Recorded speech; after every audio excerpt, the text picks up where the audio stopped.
ॐ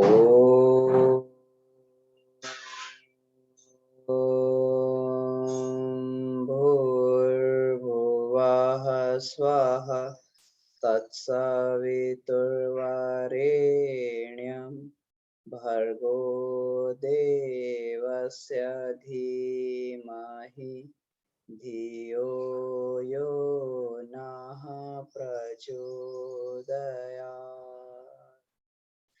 गायत्री हृदयम की आज तीसरी कक्षा है। पिछली कक्षा में हमने पहले वाले ही तथ्य को दोबारा इस पर चर्चा की थी। आज जो है श्लोक नंबर 3 और 4 पर हम लोग इसमें चर्चा करने के लिए जा रहे हैं। पिछली बार हम लोगों ने ये चर्चा की थी कि सृष्टि में जीव का निर्माण कैसे हुआ, जिसको हम आत्मा बोलते हैं, जीव आत्मा बोलते हैं, वह परमात्मा से जीवात्मा स्थिति तक कैसे आया। इस तथ्य का हम लोगों ने, इस तथ्य पर हम लोगों ने चर्चा की थी कि जब परमात्मा के अंदर रसानुभूति, रस को अनुभूत करने की इच्छा जब पैदा होती है तो वही रसानुभूति की इच्छा ही जीव बन जाती है, वही जीवात्मा का कारण है। और जब ये रस की इच्छा खत्म हो जाती है तो वह अपने परम पद में दोबारा स्थापित हो जाता है। और यही रस जो है हमारे ऊपर अलग अलग आवरण बनाने का एकमात्र कारण है। हम लोग आनंदमय कोश को कौजल बॉडी भी बोलते हैं, कारण शरीर भी बोलते हैं। तो हमारा कारण क्या है? हमारे रस प्राप्त करने की इच्छा ही हमारा कारण, जीव शरीर में रहने का कारण। अब वह रस प्राप्त करने के सबके अलग अलग तरीके हो सकते हैं, माध्यम हो सकते हैं। उसी के अनुसार फिर उसका कर्माशय बनता है, उसी के अनुसार वह व्यक्ति अपनी अपनी ये धारण, अपने योनियों को धारण करता रहता है। यानी परमात्मा से आत्मा तक की यात्रा में जो कड़ी है वो रस की कड़ी, रसानुभूति की कड़ी है। इसलिए परमात्मा को रसो वही सा बोला कि जब उसके अंदर रस की इच्छा हुई तभी वो परमात्मा बना, नहीं तो वो भी जो है अपने उस स्थिति में निर्लिप्त निर्विकार ब्रह्म पद की स्थिति में स्थापित था। लेकिन जब रसानुभूति वाली बात आई, तभी एक ओम बहुश्याम हुआ और वह जो है उस स्थिति में आया। हाँ भैया। भैया मुझे सिर्फ आवाज कम आ रही है कि सबको आ रही है आपकी आवाज कम? अच्छा, हो सकता है इसमें आवाज कम आ रही है। एक मिनट, इसको मैं थोड़ा नजदीक करता हूँ।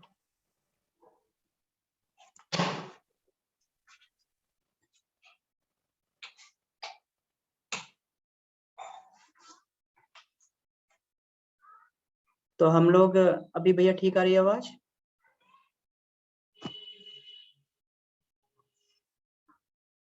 अभी मैंने इसको थोड़ा और पास में किया हुआ है।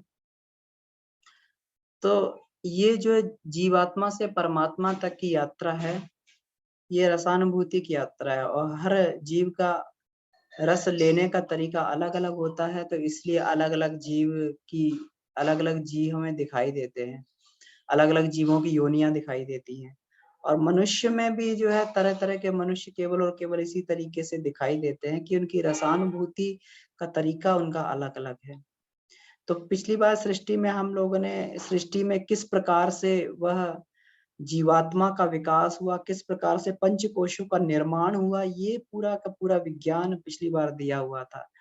और उसमें हर एक वस्तु में विभूतियों का वर्णन किया हुआ था। जैसे नदियों में गंगा श्रेष्ठ है, देवताओं में अग्नि श्रेष्ठ है, उसी प्रकार सभी के सभी छंदों में गायत्री श्रेष्ठ है। यानी गायत्री सर्वश्रेष्ठ छंद है। इस संसार में अगर कोई सबसे बढ़िया छंद हो सकता है तो वो गायत्री है। छंद का मतलब होता है अनुभूति करना, किसी तथ्य की अनुभूति करने को छंद बोला जाता है।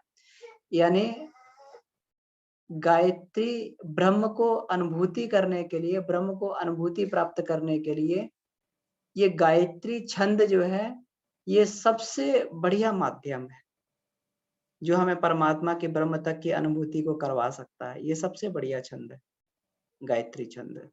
इसीलिए योगेश्वर भगवान कृष्ण ने भी विभूति योग में कहा है, गायत्री छंद सामहम, छंदों में मैं गायत्री छंद हूँ। इस बात को उन्होंने कहा है। तो यहाँ तक पिछली बार की व्याख्या थी। अब अगली जो इसमें जो मंत्र संख्या 3 और 4 में जो इसमें बात कही गई है, इसमें पूरे के पूरे गायत्री मंत्र के गूढ़ रहस्य को, जिसको हम कहते हैं गायत्री सबसे बढ़िया छंद है, सबसे बढ़िया छंद है तो क्यों बढ़िया छंद है, इसमें किस चीज की प्रार्थना की गई है, तो एक एक शब्द को इसमें, एक एक शब्द के ऊपर इसमें विचार किया गया है। यहाँ पर गायत्री को सप्त व्याहृति रूप में लिया गया है। वैसे तो हम लोग गायत्री को 3 व्याहृति के समेत हम लोग जपते हैं। जब सप्त व्याहृति इसमें लगा दी जाती है तो उसको सावित्री का मंत्र बोला जाता है। 3 व्याहृति का मंत्र हमारी चेतना को शुद्ध करता है, और सप्त व्याहृति का मंत्र जो है हमारी प्रकृति के ऊपर हमारी कमांड करने में सहायता करता है। जब व्यक्ति जब गायत्री उपासक बन जाता है, अपनी चेतना को परिष्कृत कर लेता है, तभी उसको अधिकार मिलता है कि वो पदार्थ पर फिर कमांड बना सके।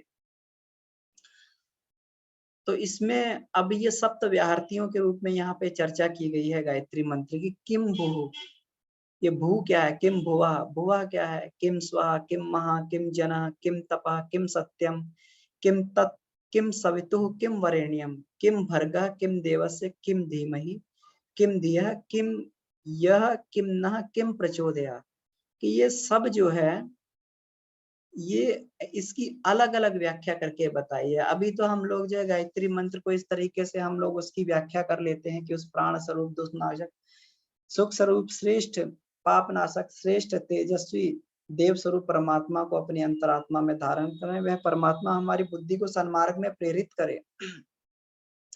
एक सपाट में हम लोग जो है इसका पूरा का पूरा हम लोग इसका वाक्य बना लेते हैं अर्थ के रूप में, लेकिन प्रत्येक अक्षर का सिग्निफिकेंस क्या है तो वो यहाँ पर स्पष्ट किया गया है।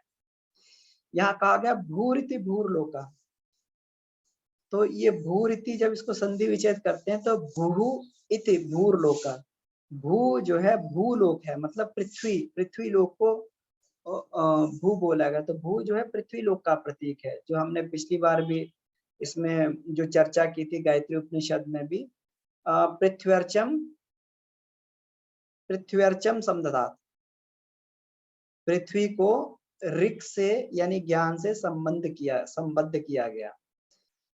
तो ये भू जो है ये पृथ्वी लोक का प्रतीक है। भुवा अंतरिक्ष लोका, भुवा तो पिछली बार केवल और केवल तीन ही केवल व्याहृतियों की चर्चा की गई थी, और 3 व्याहृतियों के रूप में ही तत्सवितुर्वरेण्यम भर्गो देवस्य धीमहि धियो यो नः प्रचोदयात् की चर्चा हुई थी। लेकिन यहाँ पे सप्त व्याहृतियों की चर्चा है यहाँ पर कि भुवा इत्यंतरिक्ष लोका। ये भी पिछली बार हमने पढ़ा था कि जो हमारा ये है भुवा जो है अंतरिक्ष लोक का प्रतीक है, और ये सामवेद इसका जो है यजुर्वेद इसका प्रतिनिधित्व करता है। स्वर इति स्वर्ग लोका, स्व जो है स्वर्ग लोक यानी जिसको हमने कहा था द्युलोक, दिव्य लोक, जहां से दिव्य अमृत वर्षा होती है, तो स्व उस लोक का प्रतिनिधित्व करता है। महा जो है महालोक का प्रतिनिधित्व करता है। ये सारे अलग अलग लोक हैं, अलग अलग, ये सारे के सारे शरीर में ही हैं, लेकिन अलग अलग लोगों का प्रतिनिधित्व करते हैं। जनलोक का प्रतिनिधित्व करता है। तपह जो है तपालोक का प्रतिनिधित्व करता है। जो सत्यम इति सत्यलोका, और सत्य जो है ये सत्यलोक का प्रतिनिधित्व करता है। अब इसके बाद में ये कहा गया भूर्भुवः स्वः ऋति त्रैलोक्यम, जो भूर्भुवः स्वः है ये 3 लोकों का प्रतिनिधित्व करते हैं, जिसको हम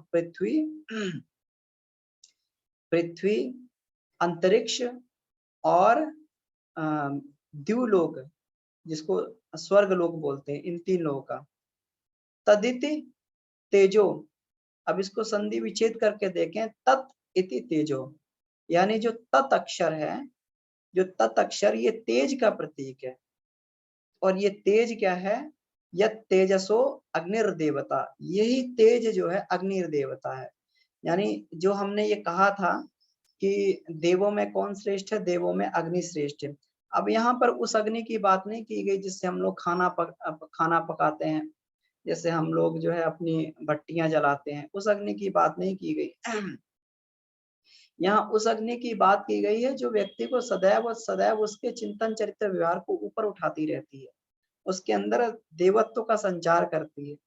यहाँ पे पंचाग्नि की बात की गई है, जिसे हम लोग जो है प्राणाग्नि बोलते हैं, जिसे जीवाग्नि बोलते हैं, जिसे हम लोग योगाग्नि बोलते हैं, जिसे ब्रह्माग्नि बोलते हैं, जिसे आत्माग्नि, जिसे ब्रह्माग्नि बोलते हैं। उस प्रकार की अग्नि की यहाँ पे चर्चा की गई है कि वह अग्नि यहाँ से लेके और ब्रह्म पद तक व्यक्ति को प्रतिष्ठित करती है। वही जो है देवत्वों में, देवताओं में वही अग्नि श्रेष्ठ है। इसीलिए ऋग्वेद का पहला मंत्र जो यहीं से शुरू होता है, अग्नि मीलो प्रोहिता, अग्नि को ही पुरोहित माना जाए, यानी देव शक्तियों में ऊपर उठने वाली ताकत को, जो हमें सतत ऊपर उठाती है, उसी को प्रधान ताकत मानकर उसी से गाइडेंस को प्राप्त किया जाए, उसी को पुरोहित माना जाए, वही दूसरों का हित करने वाला है। सवितुर इत्यादित्यस्य, यानी सवितु क्या है, सविता भगवान जो है ये आदित्य हैं। सूर्य को ही सविता बोला गया है, यानी जो ये सूर्य है, अब सूर्य को कहा जाए, सूर्य जो है सविता के प्रतीक हैं। जिस प्रकार से हम लोग जानते हैं कि हमारा मोबाइल फोन जो है एक टावर से कनेक्टेड होता है और वहीं से रेडिएशंस को, वहीं से वो जो है उसके सिग्नल्स को प्राप्त करता है, वहीं से सिग्नल्स को प्राप्त करता है। जबकि वो सिग्नल्स का जनरेटर नहीं है, सिग्नल तो कहीं से आ रहे हैं, सिग्नल तो कहीं और से आ रहे हैं, कोई और हमें सिग्नल भेज रहा है, लेकिन हमारे लिए उस सिग्नल को देने वाला क्या है, हमारा टावर है। अगर उस टावर से हम लोग दूर होते हैं, सिग्नल वीक होते हैं, तो फिर हमारा कनेक्शन टूट जाता है।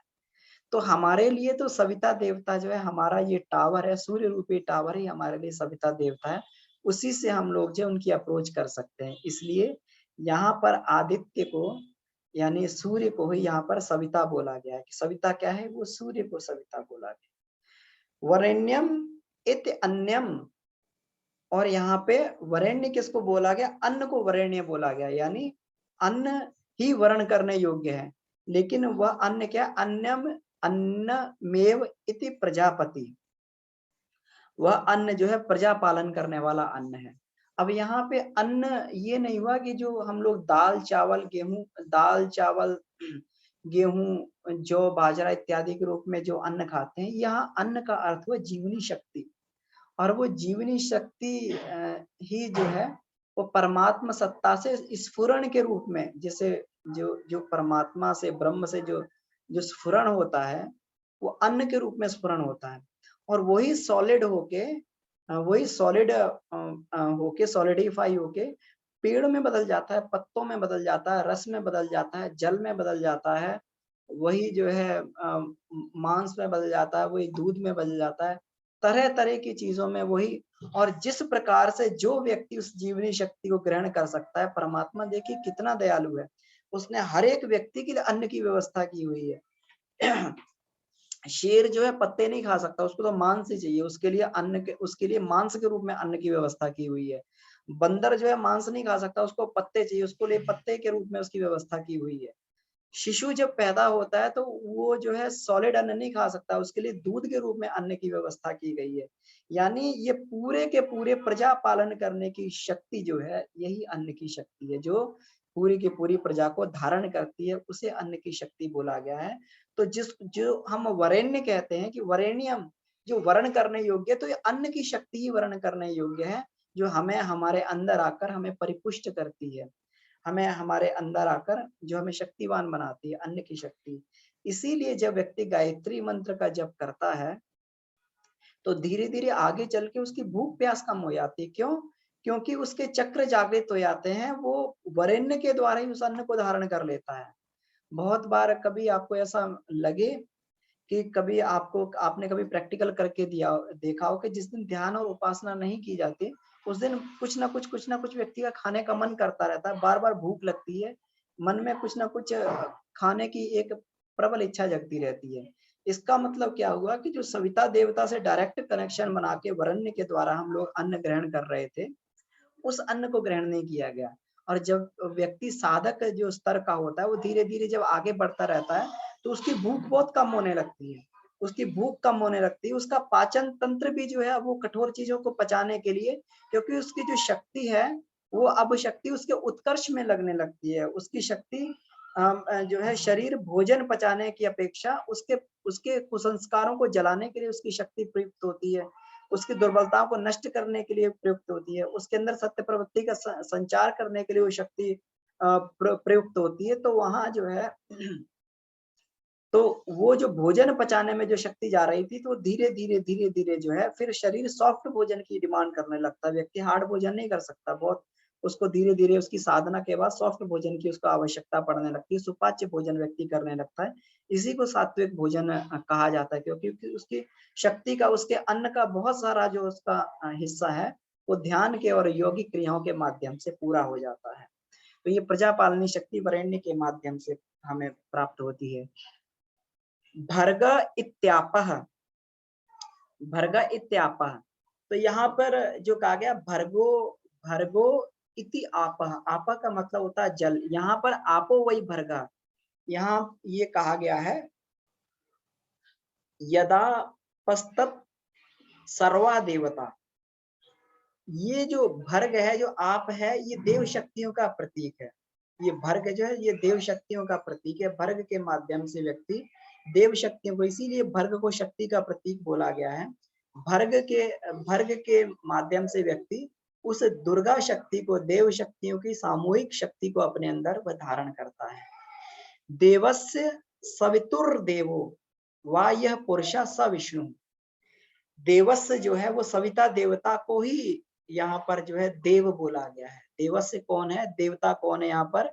सविता देवता ही देवता है। वाह यह पुरुष स विष्णु, वो वह पुरुष है, वो ही विष्णु रूपी पुरुष, विष्णु रूपी पुरुष ही वह सविता देवता है। अब विष्णु कौन? विष्णु ये नहीं जिनको हम लोग जो है अब विष्णु यहाँ पर बोला गया है उस शांताकारम भुजगशयनम पद्मनाभम सुरेशम, शांताकारम भुजगशयनम पद्मनाभम सुरेशम विश्वाधारम गगन सदृशम मेघवर्णम शुभांगम।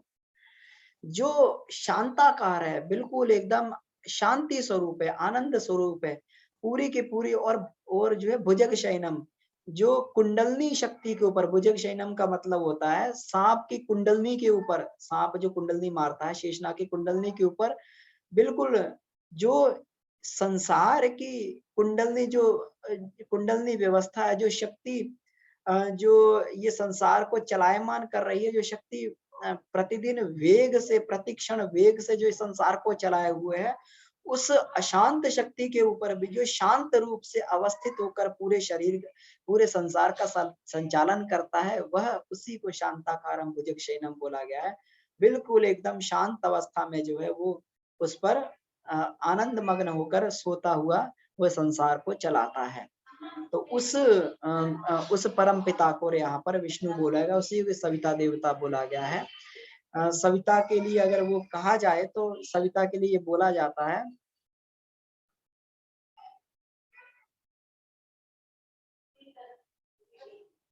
सविता सर्वभूतानां सर्वभावान सूयते,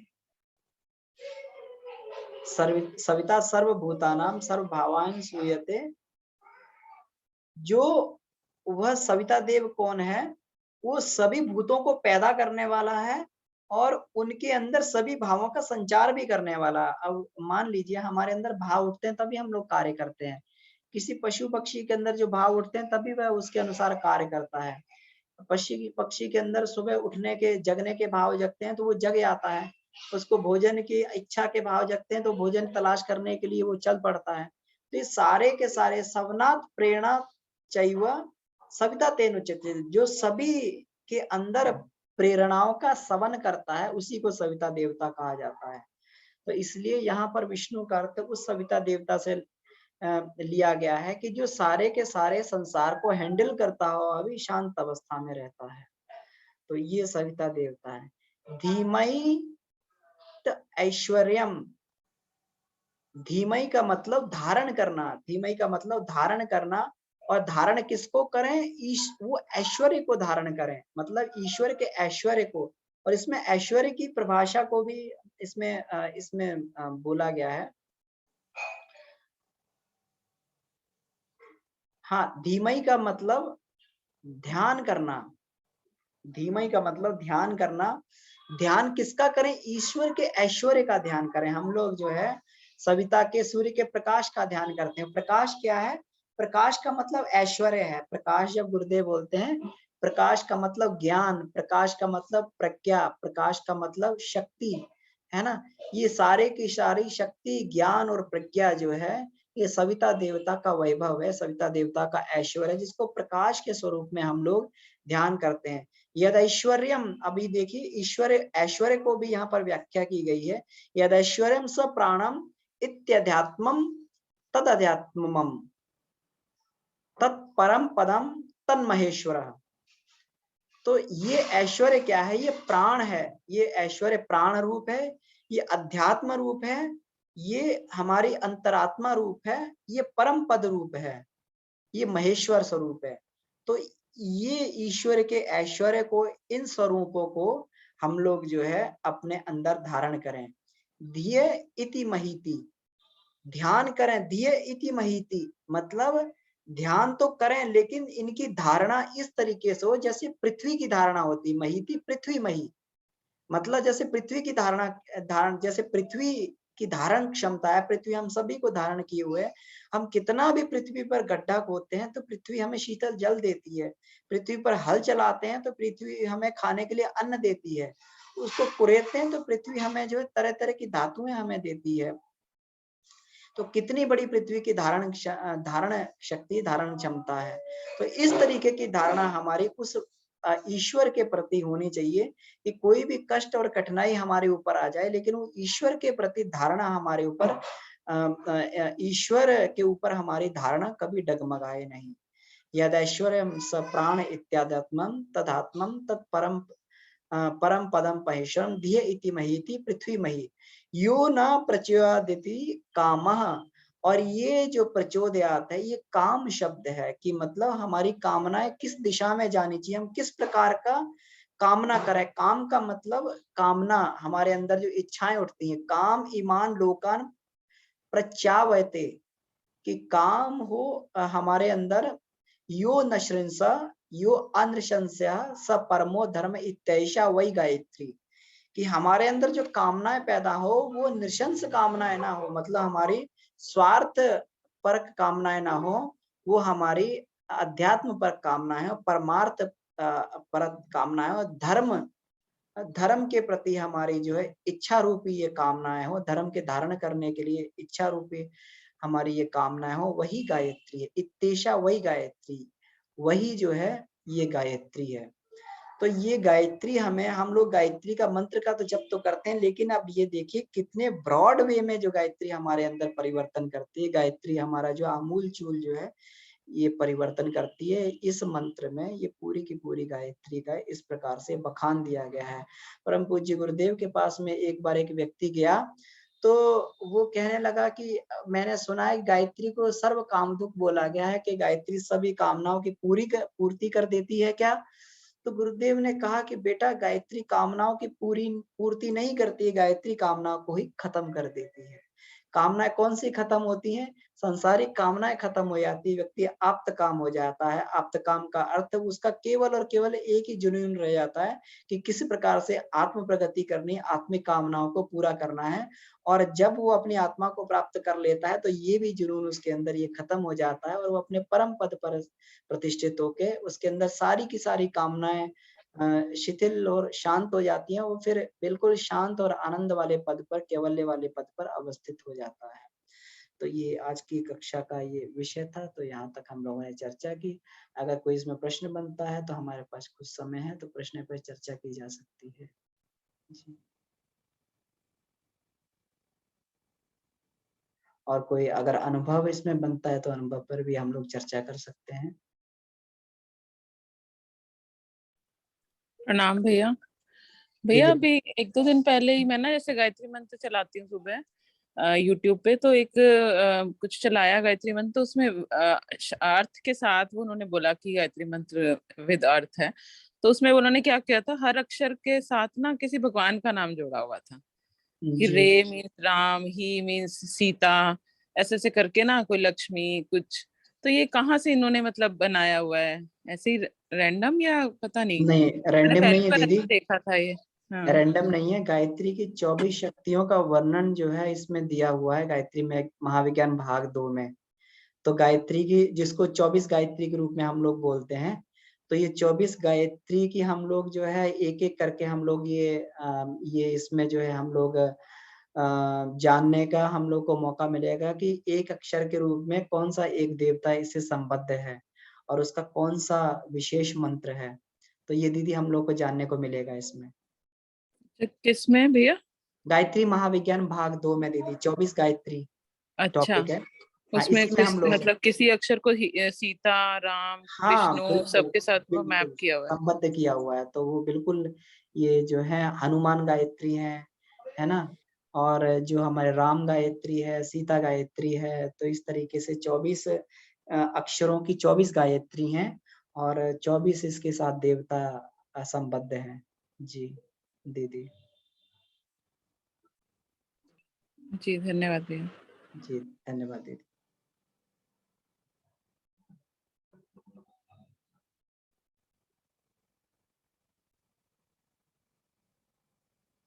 तो और अगर किन्हीं का कोई प्रश्न होता है तो पूछ सकते हैं। हाँ, प्रणाम भैया। दीदी प्रणाम। भैया मैं ये कह रही थी, जैसे अभी वंदना दी पूछ रही थी ना कि 24 इसका, तो इसीलिए हमें ये जो 24 गायत्री वाला मंत्र दिया गया है, इसी भाव से दिया गया है क्या, जो शुरू से शुरू होता है गणेश जी से और लास्ट में आकर के गुरुदेव माता जी पे खत्म होता है जो है, तो है ना अपना विशिष्ट मंत्रों में। जी, तो जी, इसका तो इसी का विशिष्ट महत्व मंत्रों क्या में है? ये जी। अलग-अलग शक्तियों के, जैसे हम लोग जब गायत्री मंत्र का जप करते हैं, तो हम्म, 24 शक्तियाँ सम्मिलित रूप से हमें प्राप्त होती हैं। हम्म, 24 गुणों का विकास होता है। लेकिन अगर मान लीजिए कोई शक्ति हमें अलग से प्राप्त करनी है, हमें कोई शक्ति को अलग से प्राप्त करना है, उसको और अभिवृद्धि करनी है उसकी, है ना? मान लीजिए धन की शक्ति है, प्रजा पालनी शक्ति है, तो इस तरीके की शक्ति को अगर हमें और विकसित करना है, तो फिर उस पर्टिकुलर जो गायत्री होती है, फिर उसका जो है संपुट के साथ में हम लोग जप करते हैं, ध्यान करते हैं। तो उसमें भी ये है कि उसमें भी ये बताया गया है कि अगर अ 10 माला गायत्री मंत्र के जप के साथ में 1 माला गायत्री मंत्र विशेष संपुट की जाती है, क्योंकि इन सब की जड़ जो है वो केवल गायत्री मंत्र है और गायत्री मंत्र से उस शक्ति का पोषण होता है। तो उस विशेष शक्ति को बढ़ाने के लिए भी 10 गायत्री मंत्र जप की माला और 1 जो है उसकी माला करनी चाहिए। लेकिन वो विशेष परिस्थितियों में आवश्यकता पड़ती है। जहाँ तक मेरा अनुभव है, तो हमने कभी भी उसको इसलिए आवश्यकता नहीं पड़ी क्योंकि सम्मिलित रूप से जो शक्तियों का विकास होता है, तो वो एक बैलेंस्ड ग्रोथ होती है। क्योंकि माता को मालूम है कि कौन-सी शक्ति का विकास हमें जो है किस में करना है, तो अपने आप जो है बैलेंस्ड ग्रोथ होती रहती है। हो सकता है एक शक्ति अधिक व्यक्ति में बढ़ जाए तो अनबैलेंस्ड भी हो सकती है। जी, तो इसलिए इसको तंत्रोक्त मंत्र बोला गया है। गायत्री मंत्र वेदोक्त मंत्र है और इसको जो है जो 24 शक्तियों के 24 मंत्र हैं, इनको तंत्रोक्त मंत्र बोला जाता है। हाँ भैया, यही मेरे भी दिमाग में आया कि एक शक्ति बढ़ेगी तो बैलेंस बिगड़ जाएगा। जी, जी, जैसे जी। बस नॉर्मली सबको जैसे लक्ष्मी जी का बहुत रहता है। अब हाँ जैसे जी। लक्ष्मी भी कहीं न कहीं विवेक अगर साथ में नहीं बढ़ा तो वो पता चला वो सारी शक्तियों को ही ले बढ़े जो है। हाँ, तो बिल्कुल, सिंपल बिल्कुल। गायत्री मंत्र मेरे ख्याल से ज़्यादा बेटर है, जी, सामान्य। जी, जी। बिल्कुल, बिल्कुल। किसी विशेष परिस्थितियों में अगर कहीं किसी को परेशानी आती है तो गुरु फिर उस स्थिति को देख के फिर जो है ये बताता है कि आप इस मंत्र, क्योंकि तंत्रोक्त मंत्र होते हैं, तंत्र में गुरु की बहुत आवश्यकता होती है। तो तंत्रोक्त मंत्र होते हैं तो उसमें गुरु से ही चर्चा करके तब जो है उस मंत्र को जब गुरु बताए तभी उसका जप करना चाहिए। जैसे भैया मैं जो जब डेली यज्ञ करती हूँ तो 12 मंत्र गायत्री मंत्र का कर दिया। फिर उसके बाद जितने मंत्र याद है मेरे को, गणेश गायत्री, हनुमान गायत्री, दुर्गा गायत्री, शिव गायत्री, तो सारा करती हूँ। तो ठीक है, वो बराबर है वो? बराबर है, बराबर है। क्योंकि ऐसे तो हम विशेष मंत्रों का तो हम लोग भी करते हैं। ओम भास्कराय विद्महे दिवाकराय धीमहि तन्नो सूर्यः हाँ, प्रचोदयात्, हाँ, है ना? सारे प्रखर जितने भी प्रज्ञा आते सारे और करते हैं। सर्वश्रद्धा का मंत्र, तो वो ठीक है, उसमें कोई आपत्ति नहीं है। लेकिन जो विशेष जो जप बताया गया है इसमें जो तो जप जप के लिए फिर जो है उसमें विशेष हमें कुछ ये ध्यान रखना पड़ता है। हुँ, हुँ, हुँ, हुँ, हुँ। भैया एक क्वेश्चन था। जी मैंने दीदी। ना एक मतलब अभी अपनी भांजी को जैसे अभी रिसेंटली मैंने उसको बड़ा काउंसिल करके कहा कि गायत्री मंत्र शुरू कर। वो कृष्ण जी को बहुत मानती है, उनमें बहुत भक्ति में रहती है। तो मैंने बोला गायत्री मंत्र को ऐड कर दे, तो उसने करना स्टार्ट किया। से बहुत अच्छा फील हुआ। बट उसने एक एक्सपीरियंस शेयर किया कि मासी मेरा ना मतलब मुझे ऐसा लगता है मेरी बॉडी गर्म हो जाती है एकदम से गायत्री मंत्र करते हुए, और थोड़ी देर बाद ठीक हो जाती है। मुझे अच्छा लगता है, मतलब मुझे ऐसे लगता है माइंड एकदम शांत हो गया। तो ये मतलब बॉडी गर्म हो जाने का क्या सिग्निफिकेंस है? मैंने कहा मुझे ऐसे आइडिया नहीं है, पूछ लूंगी एक बार। जी, तो गायत्री मंत्र सूर्य मंत्र सविता का मंत्र है, तो उसमें बॉडी में गर्मी तो आती है। गुरुदेव भी जब गायत्री हम लोग क्या है थोड़ा जब करते हैं या फिर ये अपनी पात्रता और धारणा के ऊपर भी डिपेंड करता है कि अगर किसी की पहले से उष्ण प्रकृति है तो उसको जल्दी फील हो जाएगा, किसी की शीत प्रकृति है तो उसको थोड़ा कम फील होगा, गर्मी तो बढ़ती है। गुरुदेव जब 60 माला गायत्री मंत्र का जप किया करते थे, तो उनके शरीर के अंदर इतनी गर्मी बढ़ जाती थी कि वो या तो फिर तुलसी के पास में खड़े रहते थे कुछ देर के लिए या फिर गाय के पास में जाके खड़े हो जाते थे, ताकि वो अतिरिक्त गर्मी जो है वो शरीर में वो सोख सकें उसको।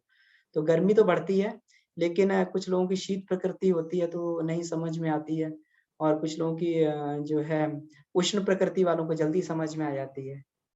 जी, अच्छा, होता ही है क्या? अब मैं हाँ बिल्कुल। कोरिलेट कर पा रही हूँ कि हाँ, एक आध बिल्कुल। माला के बाद गर्मी लगने लगती है, फैन तेज करना पड़ता है। अब मैं मतलब वही हाँ, आपके कहने पे कोरिलेट कर पा रही हूँ। मैंने कभी ध्यान नहीं दिया था इस बात पे। ये बिल्कुल यही है, गर्मी बढ़ने लगती है शरीर में दीदी।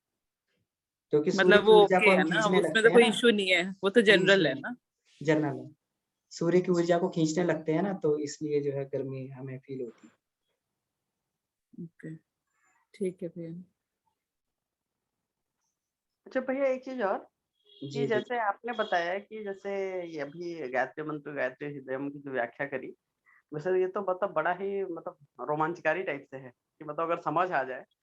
पर दिक्कत क्या है कि इन जनरल जैसे जो नॉर्मल लोगों में अब ये क्या है कि इसको समझ लेने का मतलब आपकी भाव वृद्धि एक तरीके से कि हम क्या कर रहे हैं वो भाव बढ़ाने वाला ये है। लेकिन अब जैसे इसको नहीं पता है, अब हम तो आपके चलिए क्लास अटेंड करें इसलिए तो अब आगे से पता चल गया। तो एक तरीके से श्रद्धा की अभी वृद्धि ही हुई। लेकिन दूसरों को इसको कैसे सरल भाषा में बता दिया जाए कि उसको भी समझ आ जाए कि मतलब ओवरऑल किस तरीके से मतलब हमको हमारा ग्रोथ सही डायरेक्शन में गायत्री मंत्र से होता है। क्योंकि इतना तो पता चला आपका 2-4 बार सुनूँगी तो भी इतना नहीं ग्रहण कर पाऊँगी कि इतना याद रहे कि मैं यज्ञ में बता सकूँ। तो इसका कुछ ये है कि या आपका सीधे लिंक ही शेयर कर दूँ कि आप एक बार सुनिए, क्योंकि पता नहीं सुने ना सुने, इसका कुछ शॉर्ट फॉर्म ऐसा है ना भैया कि एकदम से समझ आ जाए, ऐसा कुछ स्टेटमेंट अगर आप लिख करके या वैसे डाल देंगे। जैसे अब आज ही एक जगह यज्ञ करवाने जाना है और वहाँ पे थोड़ा-सा बुद्धिजीवी और वैसे ज़्यादा हैं, तो वैसा नहीं कि मतलब ऐसा बता दो कि वो पता चल जाए कि अच्छा मतलब मूल में इस तरीके से गायत्री मंत्र जपने से आपको इस तरीके से आप आगे बढ़ जाते हैं जो है, और आपका शोधन किस प्रकार से हो जाता है जो। हाँ, तो इसके लिए दीदी यही जो है हम लोग की जो व्याख्या है जो बिल्कुल इसकी इसका जो सार संक्षेप है जो हम लोग जो व्याख्या करते हैं, प्राण स्वरूप दुःखनाशक, सुख स्वरूप श्रेष्ठ तेजस्वी, पाप नाशक देव स्वरूप परमात्मा को अपने अंतरात्मा में धारण करे, वह परमात्मा हमारी बुद्धि को सन्मार्ग में प्रेरित करे। तो जो हम लोग तत्सवितुर्वरेण्यम पद बोलते हैं, तो तत्सवितुर्वरेण्यम जो है वो ईश्वरीय शक्ति को हम लोग धारण कर रहे हैं। भर्गो देवस्य धीमहि वो हमारी दुर्बलताओं को नष्ट करता है, हमें शक्तिशाली बनाता है। और धियो यो न प्रचोदयात्, फिर हम जो है जब हमारी दुर्बलताएँ भी नष्ट हो गई, हमारे अंदर ईश्वरीय शक्तियाँ अंदर आईं, तो हम अब जो है ईश्वर के अनुशासन में हम चलना प्रारंभ करते हैं। उसकी बताई हुई बातों को अपने फिर हमारा जो है पथ जो है ईश्वर के बताया हुआ पथ होना चाहिए। तो ये धियो यो न प्रचोदयात् हो गया।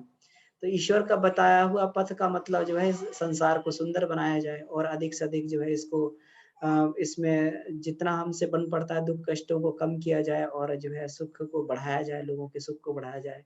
तो गायत्री मंत्र को बिल्कुल शॉर्ट फॉर्म में इस तरीके से हम लोग दीदी समझा सकते हैं कि अगर हम लोग चाहते हैं कि हम अच्छाई का वर्ण करना है तो किस तरीके से वर्ण करें।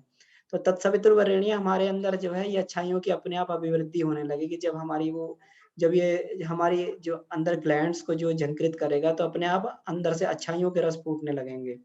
धियो यो न प्रचोदयात् हमें जो है अपने दुर्बलताओं से घृणा होने लगेगी, अपने पाप कर्मों से, अपने कषाय कल्मष से हमें घृणा होने लगेगी। ऐसे-ऐसे रस हमारे अंदर पैदा होंगे। और धियो यो न प्रचोदयात् फिर हमारे अंदर ऐसा होने लगेगा कि हम कुछ करें, हम चुपचाप नहीं बैठें। ईश्वर की व्यवस्था हम किस प्रकार से सहयोग करें, कैसा करें?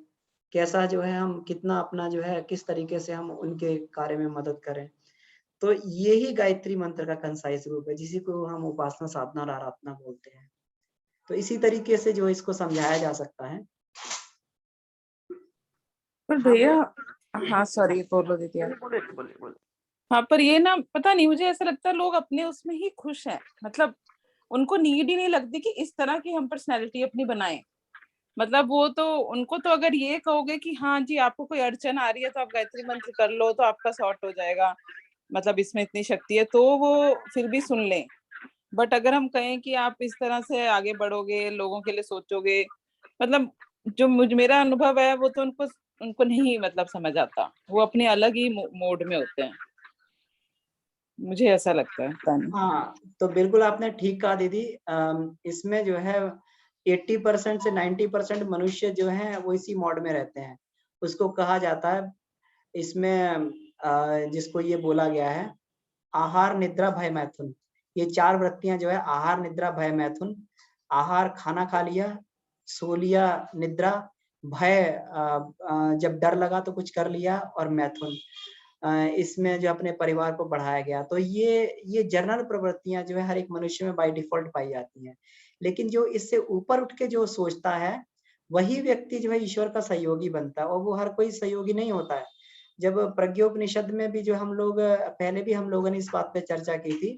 प्रज्ञोपनिषद में भगवान विष्णु जब ये कहते हैं कि नारद तुम जाओ मेरे सहयोगियों को ढूँढो।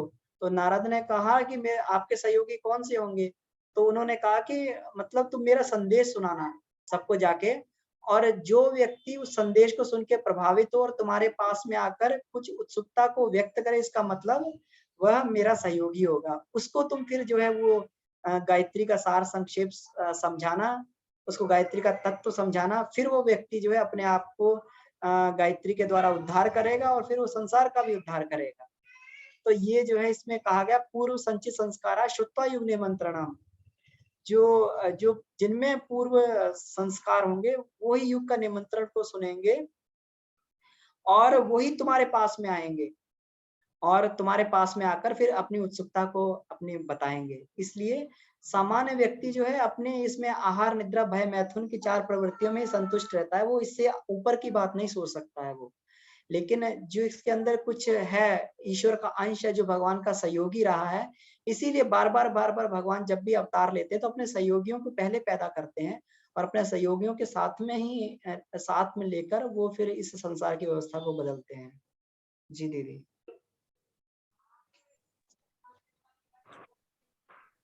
मतलब अपनी तरफ से बताते जाएं, बिल्कुल, जिन्होंने जुड़ना है वो जुड़ जाएगा, जिन्होंने है जुड़ना ना। है, जो ईश्वर के काम का होगा वो अपने आप जो है आपके सामने उत्सुकता प्रकट करेगा और वो आपसे जुड़ना चाहेगा उसके अपने अंदर से। भैया टाइम हो गया या एक प्रश्न और है? हाँ दीदी, हाँ प्रश्न को बोला जा सकता है, टाइम भी हो गया है। जी दीदी।